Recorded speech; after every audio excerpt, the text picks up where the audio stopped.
mengenai berkuda dan memanah bagi wanita.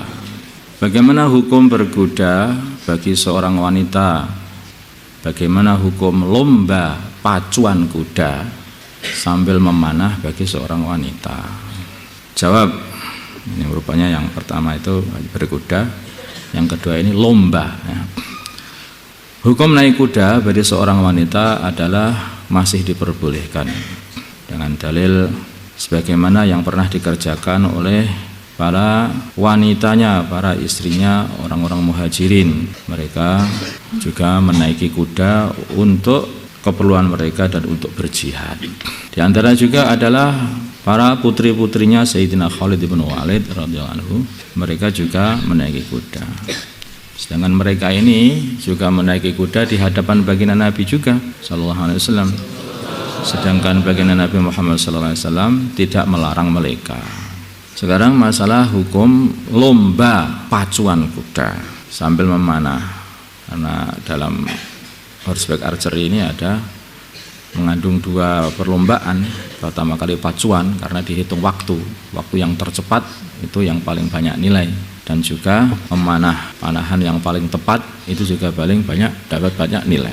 Hukum lomba pacuan kuda sambil memanah bagi seorang wanita ini yang kami pahami di sini ini adalah tidak diperbolehkan dikarenakan ini adalah tasyabbuh atau menyerupai dengan ciri khas laki-laki. Karena ini adalah lomba yang sangat ekstrim, bukan semua laki-laki pun mampu untuk mengikuti lomba ini. Mungkin kebanyakan laki-laki di pondok ini pun juga nggak mampu mengikuti lomba ini.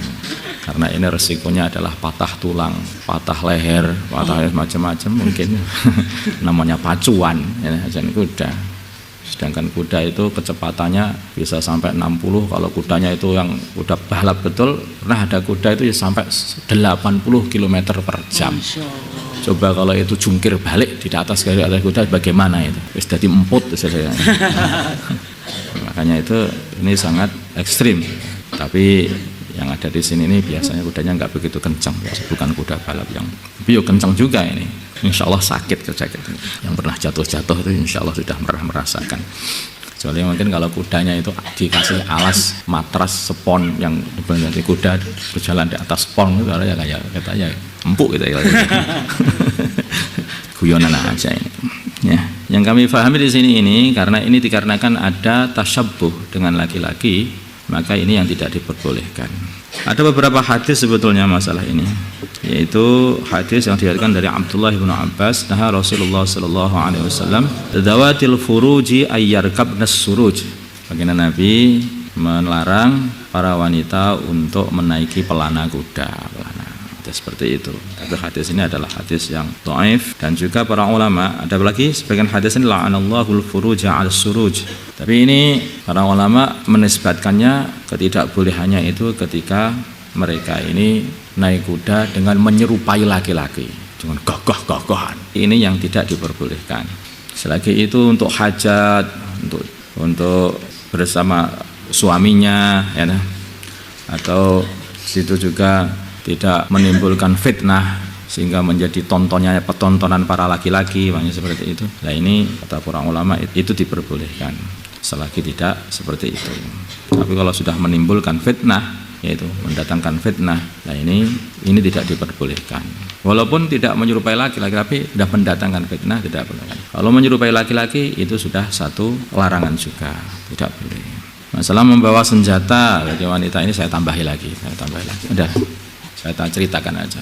Termasuk membawa senjata wanita, kan ini ada hadisnya Imam Ahmad, kamu tulis ya? Hadis Imam Ahmad. La'ana Rasulullah sallallahu alaihi wasallam al-mutahannitsina minar rijal wal mutarajjilati minan nisa. Baginda Nabi Muhammad sallallahu alaihi wasallam melaknat orang-orang laki-laki yang melembut-lembutkan gerakannya menyerupai wanita. Sehingga ngomongnya dilembut-lembutkan, gerakannya megal-megalkan, hanya seperti itu. Ini dilarang juga. Terus demikian juga para wanita yang menyerupai laki-laki sehingga jalannya digagah-gagahkan, ya. Kalau berjalan tangannya itu dikepalkan, kayak malang kerik dan sebagainya itu lah. Di sini disebutkan ini dalam Irsyadus Sari itu mesti disebutkan kahamlis saifi warrumhi wassahaq. Jadi seperti membawa pedang, membawa tombak, nah, seperti itu. Abdullah bin Amr bin As itu juga pernah melihat ada seorang wanita, kamu tulisnya.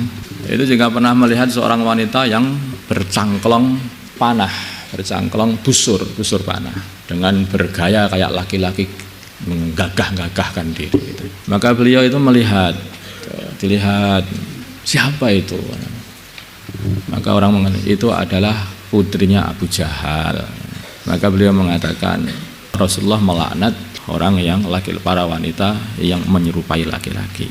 Maka para ulama berpendapat bahwa sebetulnya memakai alat-alat perang seperti pedang menyerupai pedang, seperti kaos, seperti busur, seperti itu sebetulnya boleh digunakan oleh wanita, tapi menyerupainya laki-laki itu yang tidak diperbolehkan. Menggunakannya boleh, tapi menyerupainya itu yang tidak boleh. Maka di sini mestinya harus ada cara khusus. Kalau laki-laki itu makainya itu dengan tenteng sehingga gagah, mungkin para wanita seumpama membawa dimasukkan dalam tas sehingga tidak tampak seperti itu. Nah, itu juga mungkin caranya seperti itu. Seumpama pengen membawa busur dan membawa alat-alat seperti itu. Wallahu a'lam. Jadi intinya ada di tasyabuh pada laki-lakinya, itu saja. Seperti motor itu loh. Motor itu kan namanya kalau sudah lomba balap motor GP itu ya, itu yang ikut ya para laki-laki. Jadi nggak ada wanita yang ikut itu motor GP itu. Karena itu sudah pada tingkatan resikonya itu tinggi gitu. Itu memang tingkatnya para laki-laki. Ini memang selera para laki-laki.